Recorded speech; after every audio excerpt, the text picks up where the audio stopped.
যাওয়ার পথে ভাবলাম আপনাদের সাথে এখানকার বাড়িঘরগুলো ঠিক কেমন হয় সেটা সম্পর্কে একটু শেয়ার করি। এদেশের বাড়ি ঘর অ্যাপার্টমেন্টস সব কিছুই কিন্তু কাঠ দিয়ে তৈরি হয়।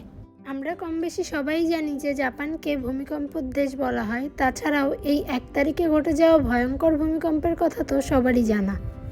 এদেশে কাঠের সমস্ত কিছু হওয়ার এই ভূমিকম্পই কিন্তু একটা অন্যতম বড় কারণ। কাঠের পুরো স্ট্রাকচারটা হওয়ার পরে এই যে বিভিন্ন ডিজাইন দেখছেন বিভিন্ন বাড়ির, এইগুলো কিন্তু চৌকাকারে মানে বর্গাকার ক্ষেত্রে কাটা এক ধরনের স্টিকার টাইপের পাওয়া যায়, সেগুলো দিয়েই ডিজাইন করা। এই দেখুন, যেমন এই বাড়িটা কাছের থেকে দেখলে বুঝতে পারবেন। তবে এই জিনিসগুলি রোদে বা জলে খুব একটা নষ্ট হয় না, বেশ শক্ত প্রকৃতির হয় এবং বাড়িটিকেও খানিকটা রক্ষা করে বলতে গেলে। তবে সব বাড়ি যে এক ধরনের হয় সেটা বলা ভুল হবে। কিছু কিছু বাড়িতে